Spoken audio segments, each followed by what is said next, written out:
Far East Broadcasting Company Philippines, in partnership with Green Hills Christian Fellowship Ortigas, bring you a message from the Word of God.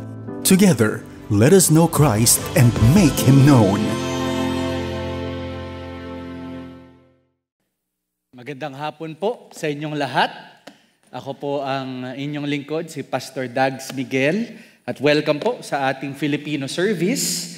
Pati na rin po sa mga worshipers natin online, welcome po and good afternoon sa inyong lahat.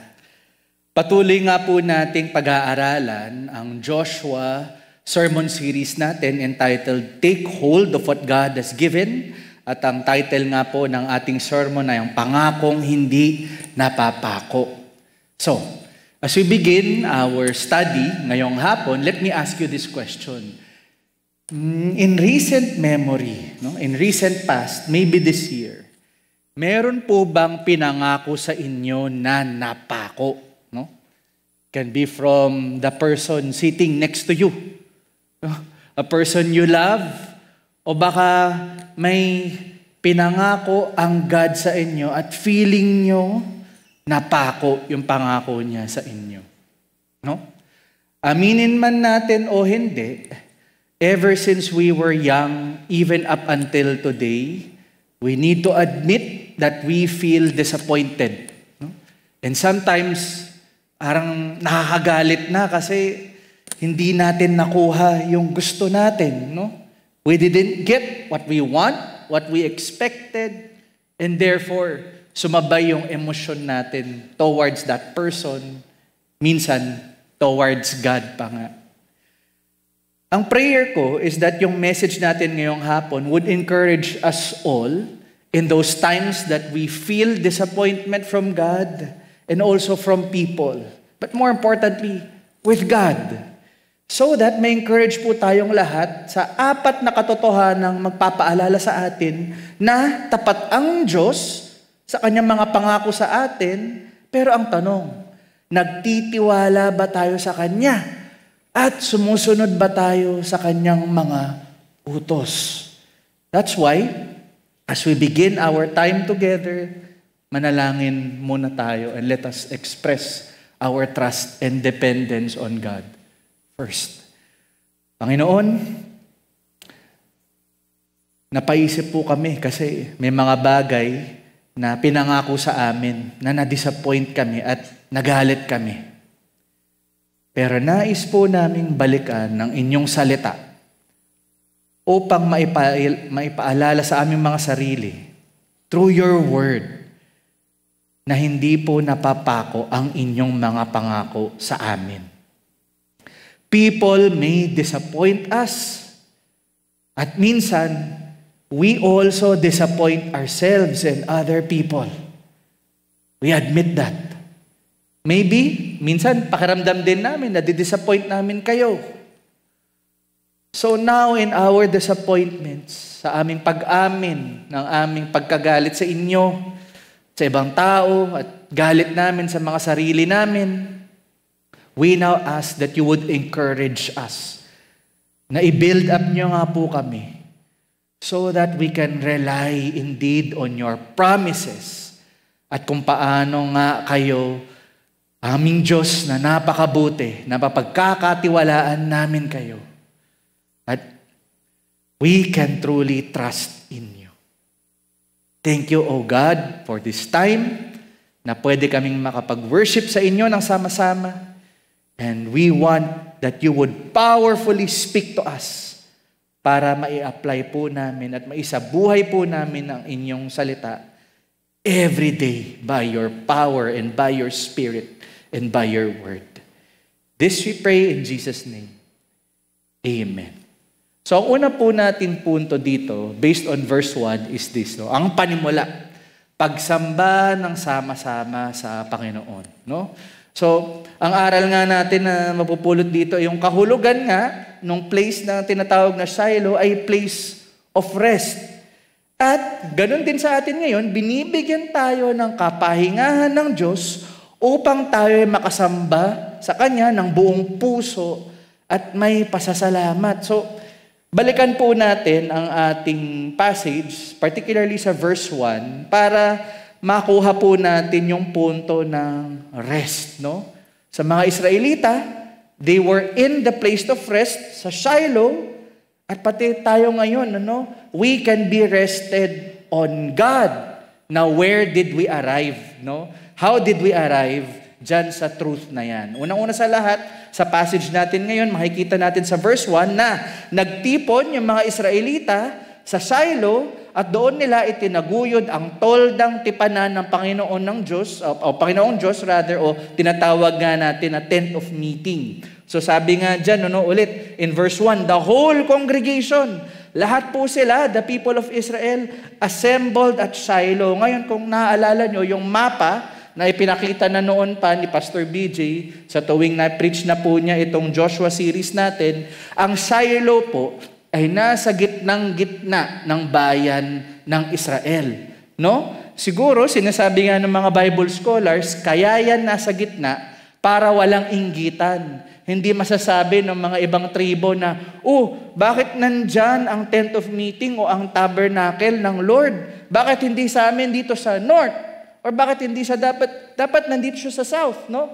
Pero mukhang isinadya talaga ng Diyos, ayon nga sa mga Bible scholars, na nasa gitna mismo ng kanilang buong bansa ng Israel, ang tent of meeting ng Diyos dito sa Shiloh, at fittingly enough, tinatawag nga ang place ng Shiloh na place of rest, lugar ng kapahingahan. Ito ay dahil ang bawat nga ng miyembro ng pamilya ng Israel ay na-bless nga ng Lord ng lupain, hindi po ba upang ipaalala sa kanila ng Lord na sila na ay nasa promised land at sila ay pinagpalang bayan na magpapahayag ng kanyang kadakilaan sa buong mundo at sila yung most treasured possession ng Diyos at sila yung tinatawag na kingdom of priests, holy nation separate unto God based on Exodus 19 verse 5 to 6. At upang magampanan nila itong tungkulin na to, na maging kingdom of priests, na maging holy nation, kinailangan muna nilang umasa sa Panginoon. They needed to trust God. And that's why, central sa kanilang trust, yung tent of meeting, yung tabernacle. Pinaramdam ng Diyos sa kanila ang kanyang presensya sa pamamagitan ng tent of meeting na ito. Ngayon baka natanong nyo, in case na hindi kayo sure, ano nga ba yung tent of meeting na yan, Pastor, at bakit sinasabi nating source of kapahingahan din yan ng Israelites, o bakit nila tinuturing na place of worship or source of rest, yung tent of meeting sa Shiloh? No? Sabi sa crosswalk.com, to answer the question, what is the tent of meeting? Ito siya. The name tent of meeting actually refers to two different tents, each with the same purpose. As the name suggests, this was a place to meet God Himself. No? At the start of the Exodus, this tent was placed outside Israel's camp. Sabi nga sa scriptures, now Moses used to take a tent and pitch it outside the camp, some distance away, calling it the tent of meeting, based sa Exodus 33 verse 7. Ang implication nito is that si Moses lang at si Aaron lang ang makakagamit ng tent na ito. Ang nangyayari, the cloud of God's glory would come upon the tent of meeting while Moses or Aaron would talk with God Himself. Ngayon, the people of Israel watched from afar kasi nga malayo yung tent of meeting. Outside siya sa kampo ng buong bayan ng Israel. An important change rather happened when the construction of the official tent of meeting, sometimes referred to as the tabernacle, happened later on. Rather than being outside the camp of Israel, this new tent of meeting is now in the middle of the camp, based sa Numbers chapter 2 verse 17. It now becomes the heart of the community, of the nation. God's glorious presence is revealed in the midst of His people. It is now what we call a foretaste of the future temple na binuo ni Solomon, and also for the Christians, the heavenly kingdom of Jesus Christ. Kaya naman, kung susuriin natin ngayon, tama lang sa putong ito ng kwento ng journey ng mga Israelita sa Promised Land na sa kalagitnaan ng bayan ng buong Israel, from north to south to east to west, tumigil nga ang mga tribo ng Israel sa gitna ng bayan para maitaguyod ang tent of meeting, ang tabernacle ng Diyos sa Shiloh. Para, unang-una, makapahinga na sila sa kanilang mga kaaway. Pangalawa, sa pagod nila sa biyahe, kaka-survey ng land at kaka-apportion ng land sa ibang mga tribo, kinailangan nilang magsama-sama muli para malapitan muli ang Diyos nila, na si Yahweh, na kanilang sandigan, kalakasan at inspirasyon. Napakahalaga nitong tent of meeting sa mga Israelita noon at hanggang ngayon. At paalala din siya sa atin ngayong mga Kristiyano na sumusunod kay Kristo. Dahil nga sabi sa Cambridge Bible for schools and colleges, the descendants of Judah and of Joseph had now taken up their respective inheritances, the one in the south and the other in the north of the country. But the murmuring of the children of Joseph and the spirit from which it proceeded gave sad indications of danger in the future. Meron daw national disintegration, tribal jealousy, coupled with boastfulness and unwillingness to execute the work that God gave them. We're only too sure that it would happen later on, that such troubles would be averted. And it was time to seek a revival. Kinakailangan nila palagi ng revival. Dahil may inggitan, pagyayabang, na mas mataas sila at mas maganda yung makukuha nilang inheritance. Pero ito nga ang spiritual revival na sinasabi na na-experience ng Israel noon sa tuwing nag-worship sila at nag-gather sila sa tent of meeting ng Diyos. It happens also with us today. When God's people today are rested on God from their internal and external struggles. Ang dami po nating struggle, disappointments, and sources of anger in life. Internal at external. Para mga Israelita. Ang mga tao na malalaki at mga higante sa Kanaan, sa Promised Land, nakaaway nila, at pati na rin yung internal nilang mga conflicts sa kanilang mga sarili. Ang tanong ngayon, bilang reflection, ang Diyos ba ang source mo ng kapahingahan? Whenever you come to this church, sa tuwing nakikita-kita tayo every Sunday, nakakahinga ka ba? At nagiging pahinga mo ba ang Diyos? O nagiging burden na ba ito? Ay, simba na naman. Required na naman ba akong pumunta? Para makuha ang favor ni God, mga kapatid, hindi ganun ang worship. Ang worship nagsisimula dahil rested po tayo kay God. Dahil nagtitiwala tayo kay God. Dahil mahal natin ang God. At dahil alam natin, mahal tayo ng God. Kaya paalala sa atin in Deuteronomy 12:10-14. But when you go over the Jordan and live in the land that the Lord your God is giving you to inherit, and when He gives you rest from all your enemies around, so that you live in safety, then to the place that the Lord your God will choose, to make His name dwell there, there you shall bring all that I command you, your burnt offerings and your sacrifices, your tithes and the contribution that you present, and all your finest vow offerings that you vow to the Lord, and you shall rejoice before the Lord your God. Tayo ngayon, ang tunay na pagsamba sa Diyos ay mararanasan natin dahil sa kapahingahan na handog sa atin ng Diyos kay Kristo Jesus. Dahil ang dwelling ng Diyos ay hindi na lamang based sa tent o location o nationality. Si Kristo ay naninirahan na sa puso at isipan ng kanyang simbahan ng mga tagasunod ni Kristo. Dahil siya ay ating Emmanuel, God with us. Hindi lang sa kanilang mga Israelita, pati rin sa atin. We can claim that God is with us. He is present in us. No? Praise God. May kaginhawaan at kapahingahan siyang handog sa atin. At dahil dyan, may kakayanan tayo bilang simbahan ni Jesus na makalapit sa Kanya at makapag-worship ngayon ng sama-sama at may taimtim na pagsamba. Sabi nga sa John 4:24, hindi po ba? Worshiping in spirit and in truth.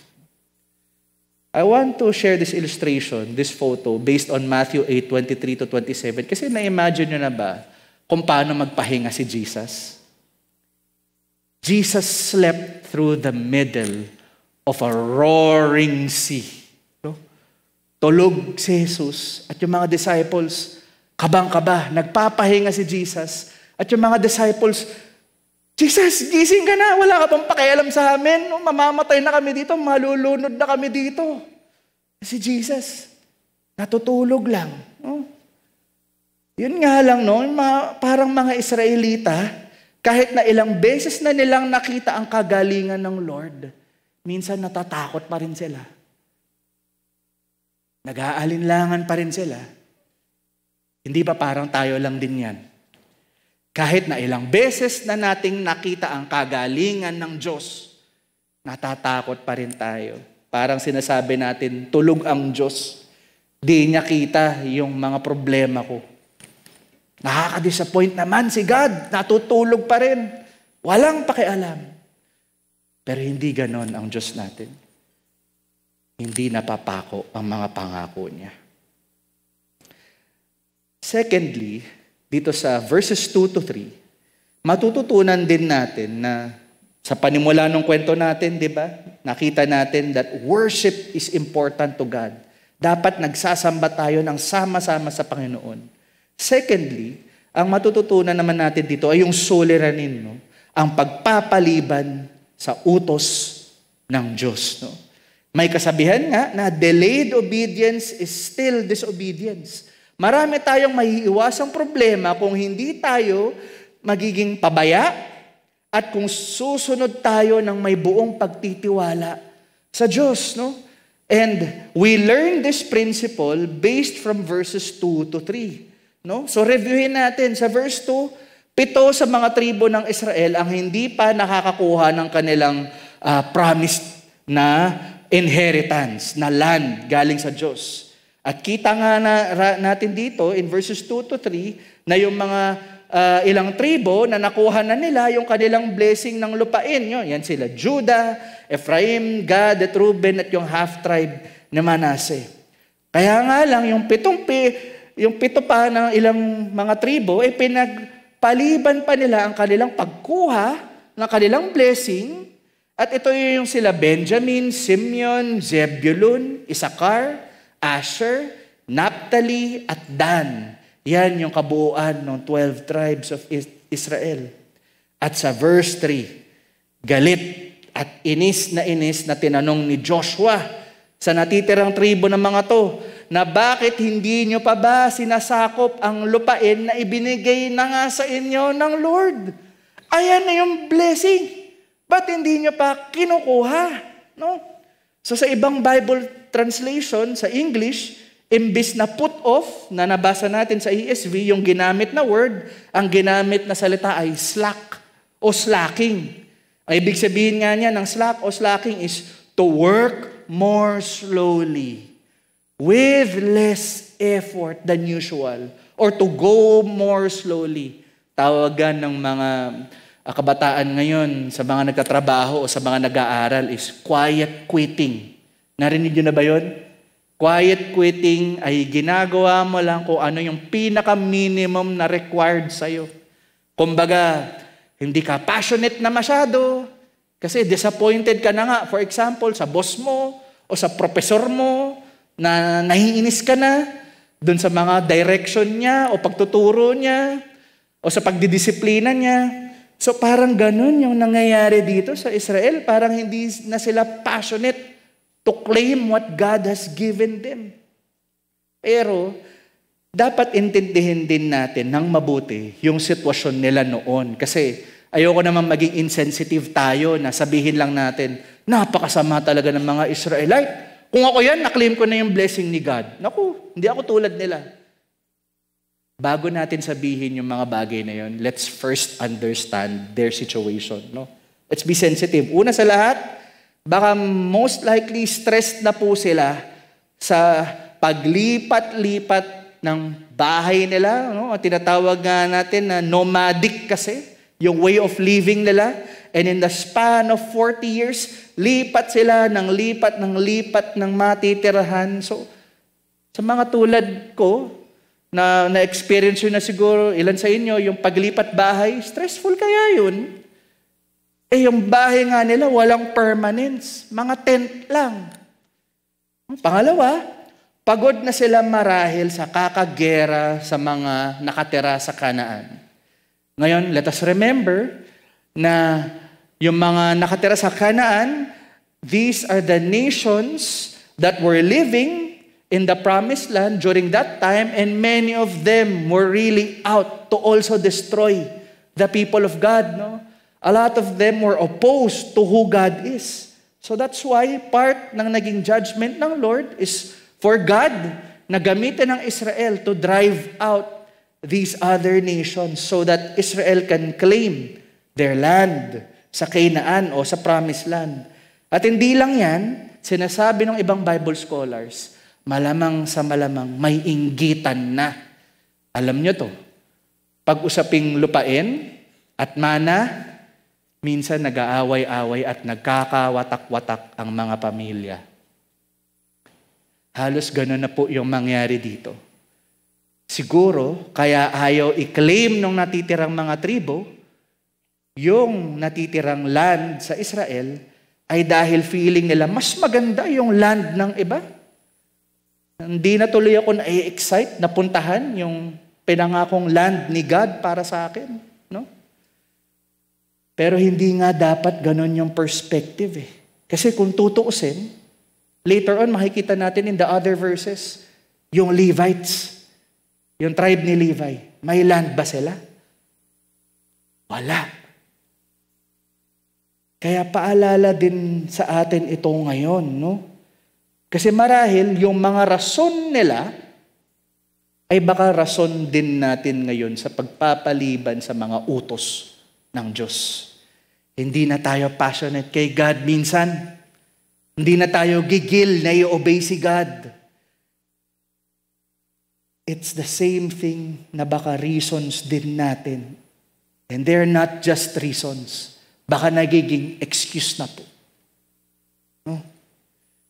Kailangan nating maintindihan na katulad nila, ilang beses pa bang kailangang ipakita ng Diyos ang kanyang kadakilaan at ang kanyang pagliligtas para tayo ngayon ay sumunod ng walang pag-aalinlangan. Sabi sa Psalm 119, verse 57 to 60, "The Lord is my portion. I promise to keep your words. I entreat your favor with all my heart. Be gracious to me according to your promise. When I think on my ways, I turn my feet to your testimonies." And verse 60, "I hasten and do not delay to keep your commandments." Mga kapatid, nagde-delay ba tayo sa pag-obey natin kay God? Let's think about it. Delayed obedience is still disobedience. Sabi nga din ng commentary ni Matthew Henry, after a year or more, Joshua blamed their slackness, no? And told them how to proceed. God, by His grace, has given us a title to a good land, the heavenly Canaan. But we are slack to take possession of it. We enter not into that rest as we might by faith and hope and holy joy. How long shall it be with us? How long shall we stand in our own light and forsake our own mercies for lying vanities, for sin? Joshua stirs the Israelites up to take possession of their promised land. God is ready to do His part if people will do their part. Kaya paalala sa atin ngayon ang sinabi ng Lord kay Joshua. Let's go back to the start in chapter 1, verse 8 to 9. Sabi doon, "This book of the law shall not depart from your mouth, but you shall meditate on it day and night so that you may be careful to do according to all that is written in it. For then you will make your way prosperous, and then you will have good success. Have I not commanded you? Be strong and courageous. Do not be frightened and do not be dismayed, for the Lord your God is with you wherever you go." Kaya naman tanong natin ngayon sa ating mga sarili, do we obey right away? O madalas, marami pa rin ba tayong delay sa Lord, sa ating pag-obey? As an illustration, ewan ko kung narinig nyo na to, yung tinatawag na revenge bedtime procrastination. No? It's refusing to go to sleep because you value the freedom of late night hours more than sleep. No? It's a way to gain control over your time and reclaim hours for yourself. Often, it affects busy people or parents, caregivers, overwhelmed employees, and people with anxiety or poor time management skills. No? Umamin. No? It's your way of getting revenge for not having control of daytime hours. No? So, guilty rin ako dito. No? Guilty kaming mag-asawa. No? Pag napatulog na namin yung mga anak namin, minsan bago kami matulog, nagsuscroll pa kami sa internet, no? Para mabawi yung napaka-busy naming araw. And yun yung way namin na makapag-distress o rest. Pero alam nyo, the reason why I say this is because para tayong nagpupuyat dahil gusto natin bawiin nga yung oras na nawala sa atin, kahit na alam naman natin na mas maigi matulog agad para may lakas tayo susunod na araw. There are things that we intentionally do and we delay on them.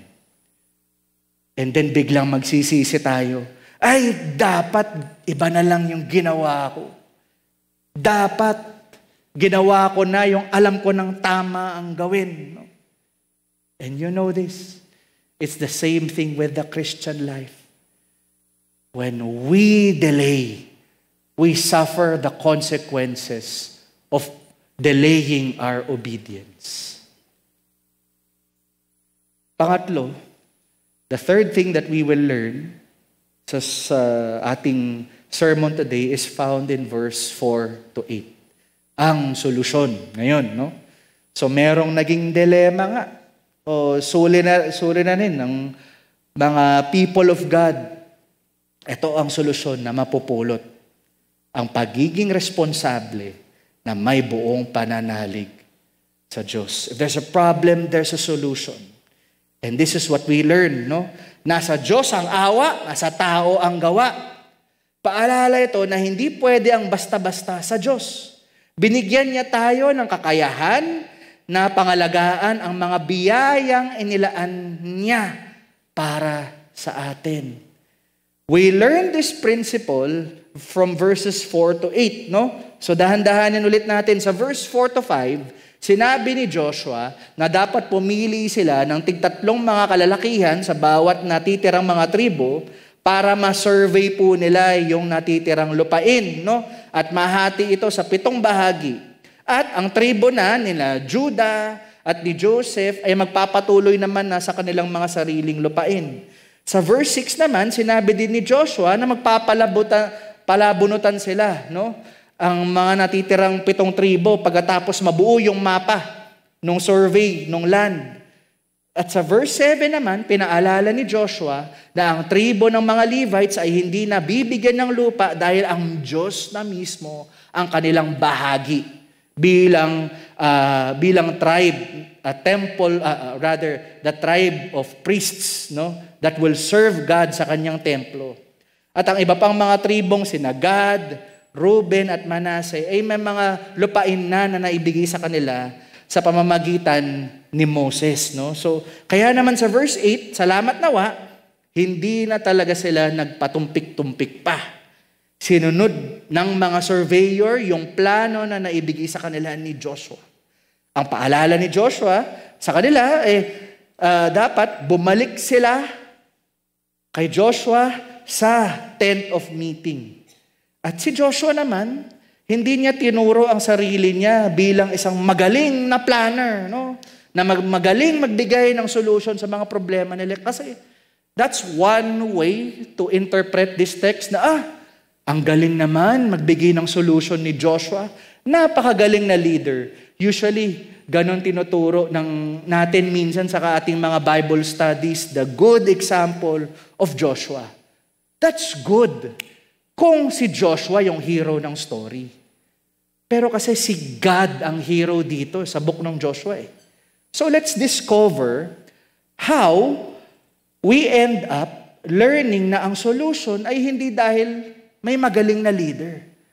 Ang solution ay trusting in God pa rin while we are responsible. No? So let's go back to the lesson. Ang bukang bibig kasi dito ni Joshua sa verse 4 to 8 ay ang pangalan ni God, no?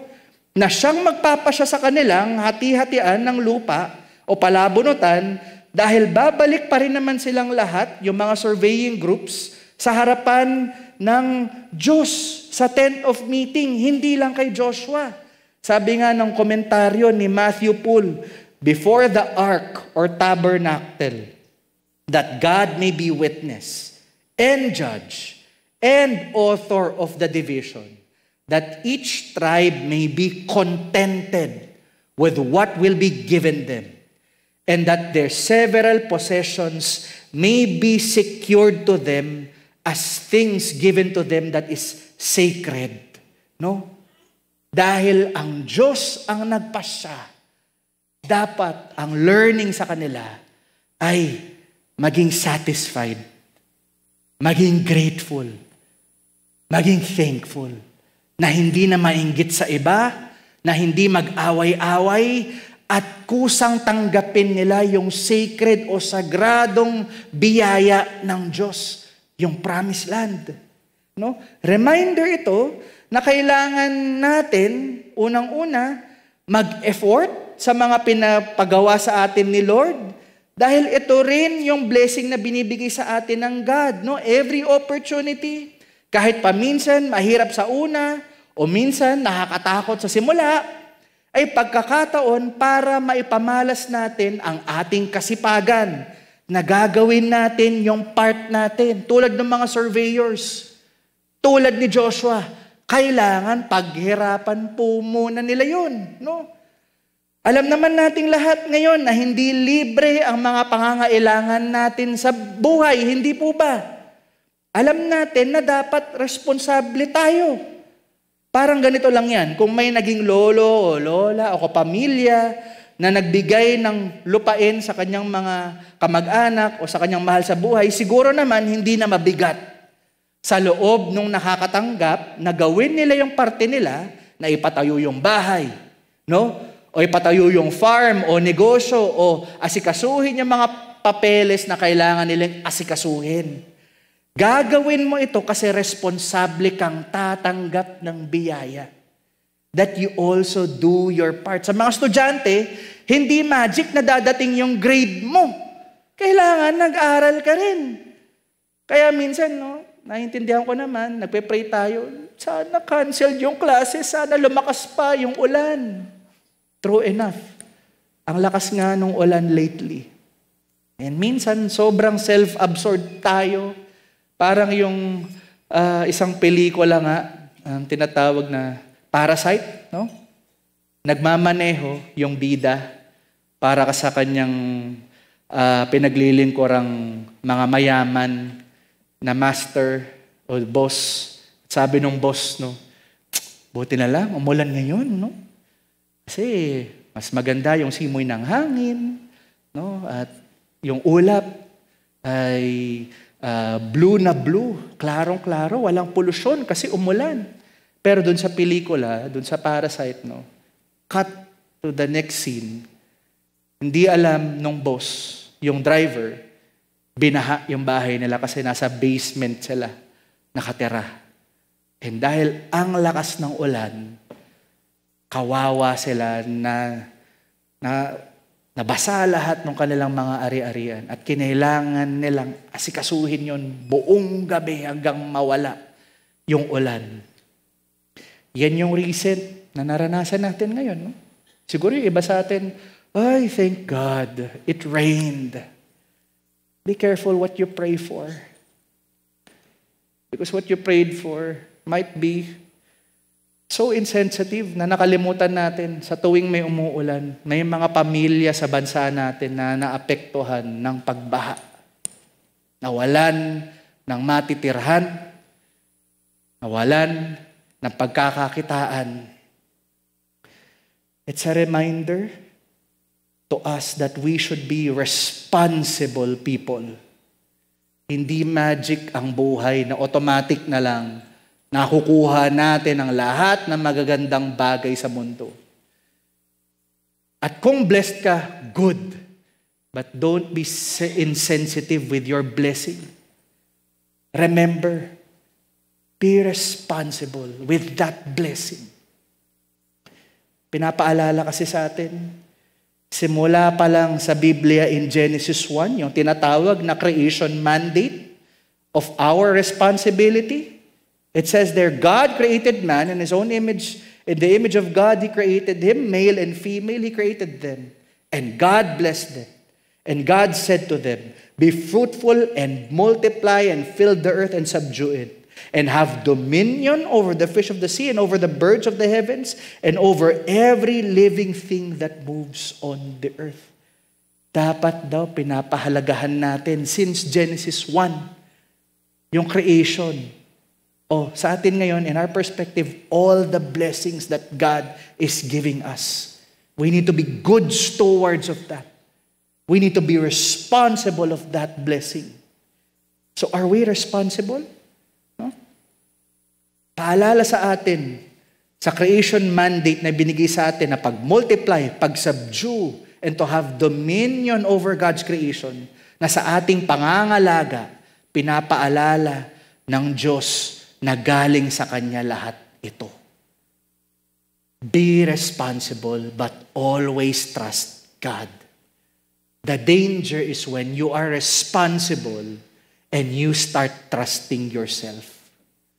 That's the danger. And we're reminded to be responsible, to be good stewards, but to always trust God and be thankful to Him. Sabi nga sa 1 Corinthians 12, no? Verse 4 to 7, now there are varieties of gifts. These are blessings, but the same Spirit, meaning to say, the Spirit of God enables you to exercise those gifts. In verse 5, there are varieties of service. May talent ka, may know-how ka to serve. Good, but you serve the same Lord. Verse 6, and there are varieties of activities. These are blessings. But it is the same God who empowers them all in everyone. Galing sa Diyos yung gift, yung service, yung ministry, at para sa Diyos yung gift, yung ministry, yung service, at dahil sa Kanya, kaya nagagawa yung gift, yung service, yung ministry. That's why in verse 7, pinaalala ni Pablo, to each is given the manifestation of the Spirit for the common good. Para sa kabutihan ng nakararami, ayon sa kalakasan na binibigay ng Diyos galing sa Kanyang banal na espiritu. Kaya bukod pa sa ating responsibility, kailangan alalahanin natin na kay Lord lahat galing ang ating mga blessings, gifts. Kaya dapat responsible po tayo to do our part to serve. Alang-alang na ang Diyos nga ang kinikilala nating sentro ng ating buhay. Dahil siya ang nagpapalakas sa atin to do well for Him. Siya ang may hawak sa buong nilikha niya at siya ang pinagmulan ng lahat ng meron tayo ngayon. At dahil dyan, may buong pananalig at pagtitiwala tayo dapat sa Kanya habang tayo ay masinop, masigasig sa ating katungkulan bilang Kanyang mga anak. No? Kaya naman in verse 8, we saw it finally. Nag-obey nga yung mga surveyors at nahati-hati nila sa palabunutan na binasbasan ng Diyos. Ngayon, baka mamaya, side note lang, baka mamaya magde-decide na kayo based sa palabunutan, no? O yung tinatawag nga noong Old Testament na Urim and Tumim na may oracle na tutulong sa mga ancient people noon o time ng Bible noon na kailangan maghanap ng salamangkero o iba pang magician para ma-figure out yung will ng Lord. No? Hindi po nakukuha sa palabunutan para ma-discover ang will ng Lord at yung calling ng Lord para sa atin. Alam nyo kung paano nyo tutuklasan yun? Ito.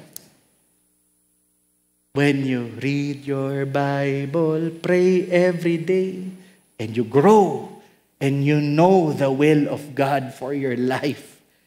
Ginamit lang ng Diyos noon yung makalumang mga pamamaraan para madiskubre nila kung ano yung dapat nilang gawin. No?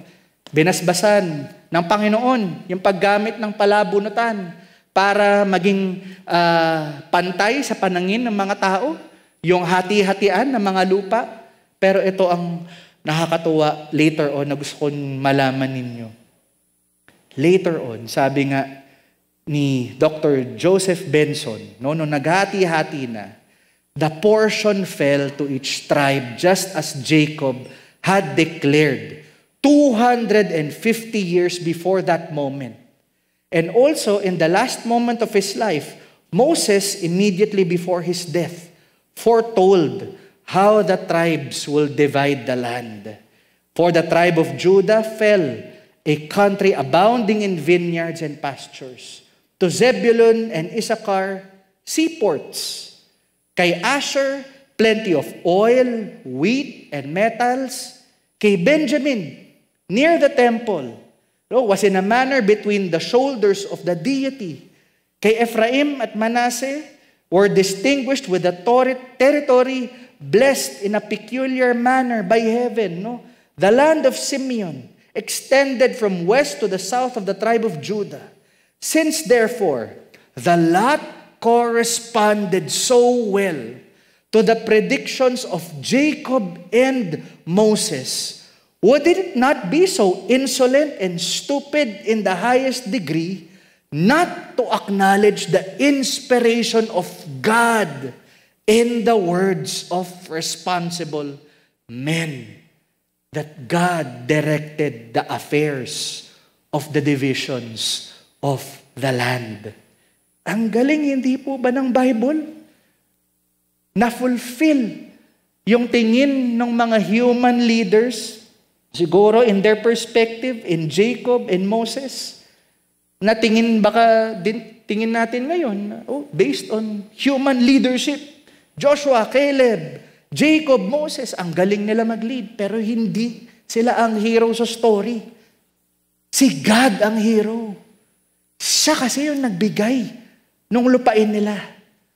At pati sa atin ngayon, yung lupain na pwede nating makamit in heaven can only be received in Christ Jesus. This is why, as an illustration, gusto kong ipakita na nitong recent typhoon nga natin sa Carina, yung GCF Mercy Ministry, through the efforts of GCF staff, volunteers, our pastors and leaders, si Tatay Levi yan, si Levi Pabellar ng Mercy Ministry natin, Elder po natin sa church. Sa gitna, si Pastor Josh Dizon ng Kapwa Ministry natin at si Pastor Appy King. That Pastor Appy King, on his birthday, went out to rescue and send relief to flooded communities. Selfless living. Hindi na nila iniisip, especially kay Pastor Appy, na ako, birthday ko pa, kailangan ko mag-celebrate kasama ng asawa ko. Hindi na rin naisip ni Tatay Levi na may misis pa siyang nag-aantay din sa kanya at may anak din siya na mahal siya at baka nag-worry sa kanya. At ganun din kay Pastor Josh, na batang-bata pa but willing to sacrifice his life for the life of another. Ito ang pagiging responsableng Kristiyano. Alam nila na blessed sila. And they made sure na makatulong sa iba. Dahil blessed nga sila sa love ni Jesus. To end, ang last point po natin, ang kahihinatnan o result. No? Ang kasiguraduhan sa pangako ng Diyos. And we see this in verse 9 to 10. No? Salamat sa Diyos at hindi napapako ang kanyang mga pangako. Makakasiguro tayo na matatakbuhan natin ang Diyos sa anumang oras o sitwasyon sa pamamagitan ng panalangin at pag-aaral ng kanyang salita. So true enough, in verse 9 and 10, kita natin dito ang fruit ng obedience nila finally. Bumalik ang mga surveyors sa Shiloh, dala-dala nila yung report nila at nakalap na impormasyon sa tungkol sa lupain. At ayun nga sa verse 10, nakuha ng bawat 7 tribo ang kanilang bahagi ng lupain sa harapan ng Diyos, sa tent of meeting, matapos nilang magpalabunutan. At dito nga natin makikita kung paano kagaling ang Diyos. Dahil ang kahihinatnan ng lahat ng kailang pinagdaanan, kahit pa ilang beses nilang kinatakutan yung mga taga-Kanaan, at kahit hindi nila agad sinunod ang mga utos ng Diyos, ay na-fulfill pa rin ang pangako ng Lord sa kanila. God still gave Himself in the promised land. He never left them, and God never turned away from His promise. Di niya tinulikuran. God still fulfilled what He said He would do for them. Kaya nga bilang aral sa atin, sabi din ni Dr. Thomas Constable, na theologian, for the Christian, the establishment of a sanctuary or the tent of meeting at the center at Shiloh testifies to how God fulfills His promises. God has given His people the blessing of His presence among them. So therefore, they must respond in obedience by occupying the land and living according to the promises given to them. The fundamental importance of the tent of meeting is illustrated by its central position among the tribes. It is in the middle, by its position, in the midst of their country. Christians now are also called upon to see the worship of God as central to their lives.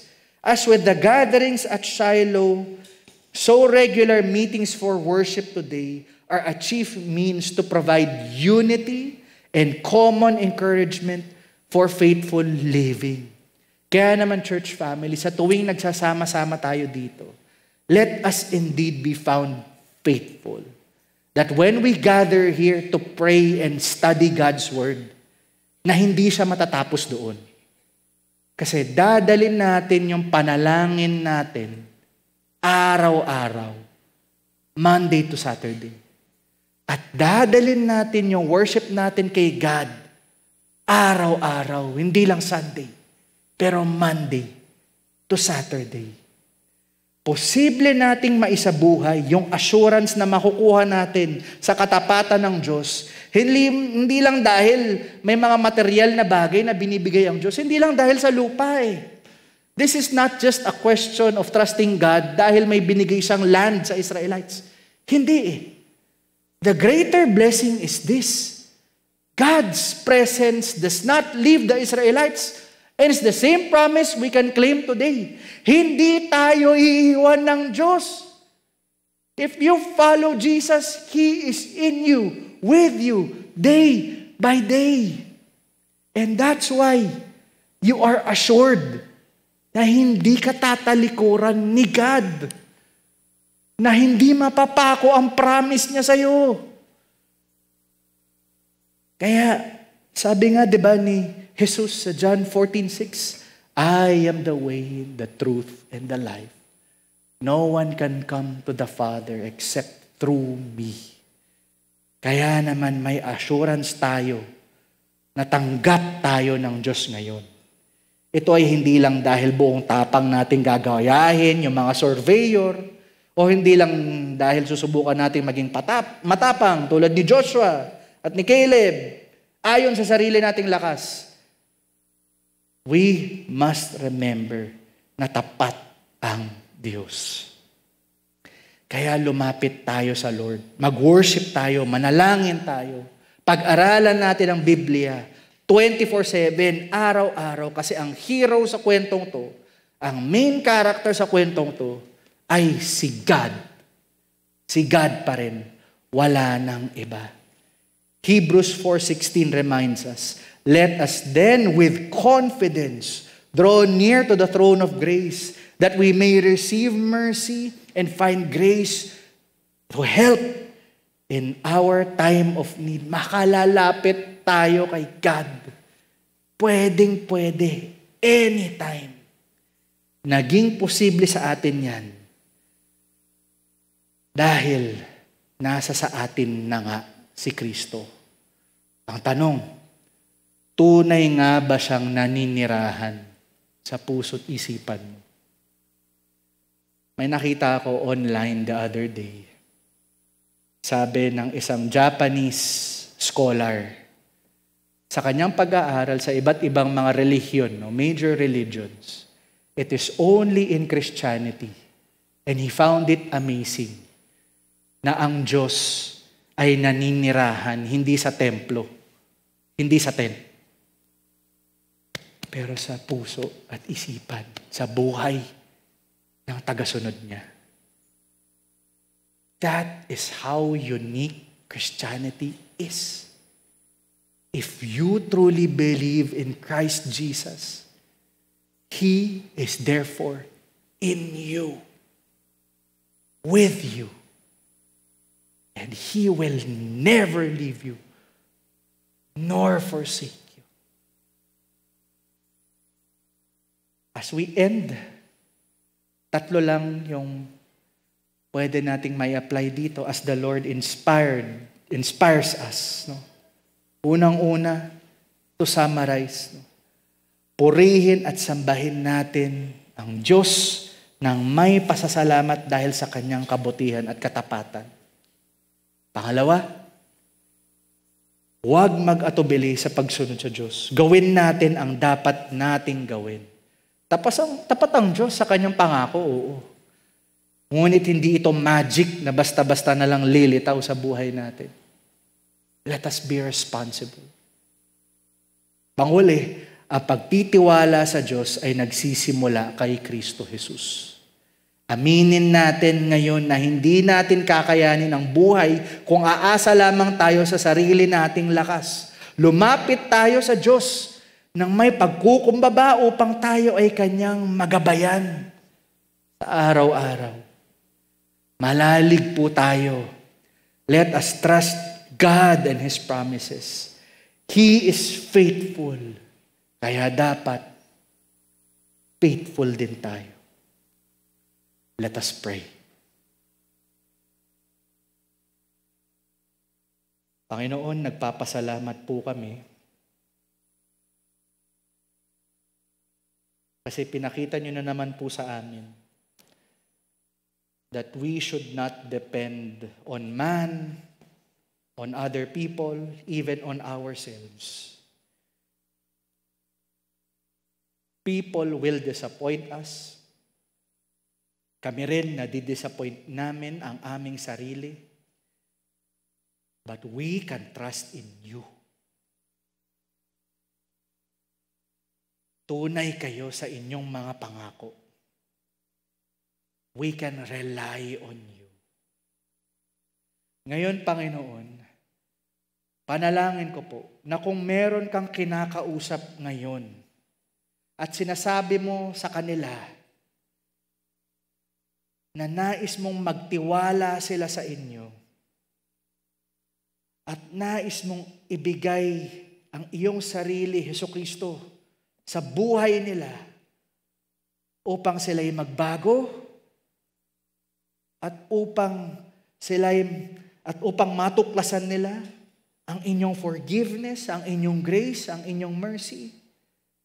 May that be the time now na maging responsable po yung nakikinig sa inyo ngayon to believe you, O Jesus, na kayo nga ang aming Diyos at tagapagligtas. Kung ikaw to ngayon, sa GCF ngayon, o di kaya nakikinig ngayon at nanonood online, worshiping with us, would you pray this prayer with me? Panginoon, sorry po. Lagi na lang akong nagtitiwala sa sarili kong lakas. Makasalanan po akong tao. At nais ko po na magtiwala na sa inyo. Nais ko po ma-experience din yung blessing ng presensya ninyo na tulad ng mga Israelita, binigyan nyo ng promised land. Nais ko rin po, Panginoon, makuha yung promise na yan of eternity, of heaven.